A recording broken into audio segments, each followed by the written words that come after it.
Hello everyone, welcome back to my channel. This is Oluwanifesimi. You can always call me Nife, Nifesimi, Nifemi, whatever you want to call me, as long as Oluwanifesimi is the end goal. It is 2026 already. Can you imagine?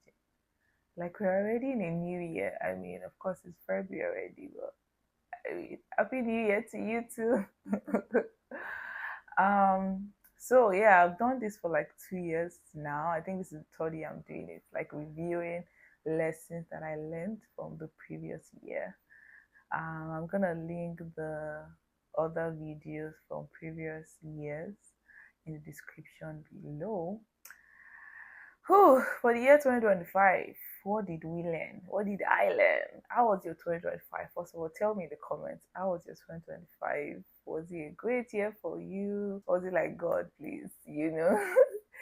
But either ways, there is life and there is hope, and we are in a new year, so it's a fresh start. We're gonna review the year 2025. What are the lessons that we learned? And this new year, by God's grace, we'll do better. Bigger things, better wins, just all things nice and soft and beautiful. It's our year of open doors, it's our year of quantum leaps in the right direction, it's our year of manifold grace, it's our year of divine exemption. It's just our beautiful year. Okay, what did I learn in the year 2025? Whew! Wow, I feel like I have so many things to say about 2025. The year 2025 honestly was one for the books. I'm just gonna share 5 lessons that I learned in the year 2025. One is that remember not the former things, neither consider things of old, for God is doing new things, and it shall spring forth. Shall you not know it? It's gonna make ways in the wilderness and rivers in the desert. Basically, things that you failed at in the past does not mean you're gonna fail at them again. 2025 just reinforced to me that life is a journey, and that it does not matter what previous years have been for you. God is a God of newness. He can literally turn things around for you. So that is one thing I learned. There are so many people that I prayed for. You know how like you know that people are trusting God for the fruit of the womb? It's like celebrities and just random people that in fact, they don't know I exist. I know these people actually want children, and I know these people are good people just from what we see online, right? And it was just so beautiful to see bundles of joy. I just like, God, thank you, thank you, thank you, thank you. So God is just a God that does new things and doesn't matter your history. He does not consult your history to show up for you in your present. And even if he consults it, it's so that he can restore all that you've lost. So that is the God we serve. So that is one major lesson I learned. Last year I talked about the fact that if you don't rest, you burn out. That's just it. A lot of times you just want to keep going, keep going, keep going. But in the year 2025, one of the lessons I had from last year, 2024, was that this new year, 2025, as at last time, I'm gonna rest. And I prioritize my rest in the year 2025. Like I had a whole dedicated time every week to rest. And I saw that change my life. Like I was no longer burnt out.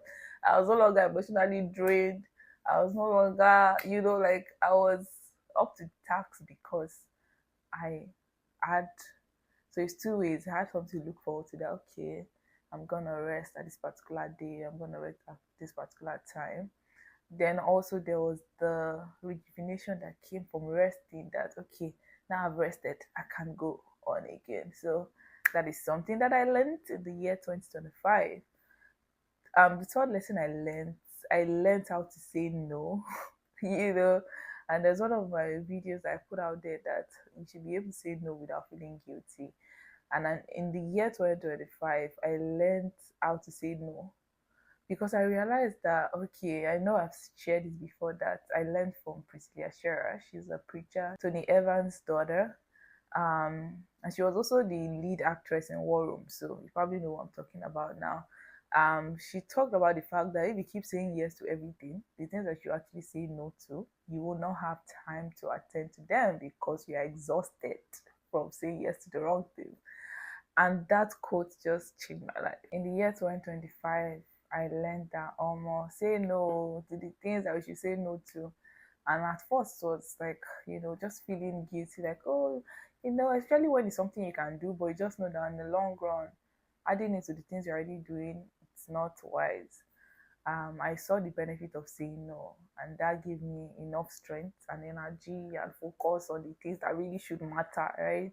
So that's another lesson I learned in the year 2025. Say no without feeling guilty.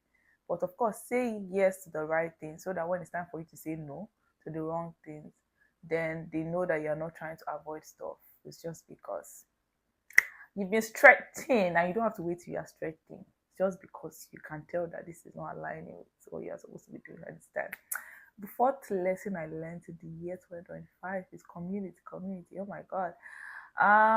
Yeah, community is very important. I feel like with adulthood, you just understand that more you cannot do life alone. You need the right people. You need your family. You need your loved ones. You need your friends. You need mentors. You just need community of people, especially people that are going through the same things you're going through in the same phase of life like you, or maybe the new experiences that you're all exploring at the same time. Like community is just such a big deal. And in the year 2026, I would admonish. It's a very churchy language. I will admonish all of us to ensure that we hold our community tight and we have the right community of people.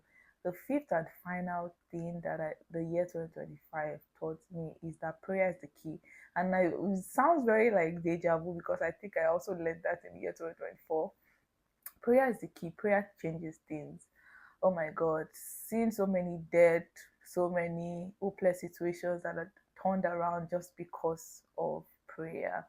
And in addition to that, I also learned that God, that scripture that says that God is able to do exceedingly abundantly above all that we could ever ask, think, ask, think, or imagine, according to his power at work in us. I saw that play out in my life in ways that I'm like, what? I didn't say that out loud. I did not pray that out loud. But I thought about it. You know how you just be like, oh, it'd be nice if somebody, it'd be nice if, and God answered those, it'd be nice if. God is just a gracious father, and just just a beautiful reminder that don't sleep on prayer. Prayer is communication with God. The prayer does not have to be prayer can just be what you're thinking in your heart. Prayer can just be literally, Father, please help me. So don't over glamorize or over complicate prayers. Prayers is just communicating with your Father in heaven. So I hope you are able to relate with some of these lessons that I learned in the year 2025. Feel free to share with me what are some things that you took away from the year 2025.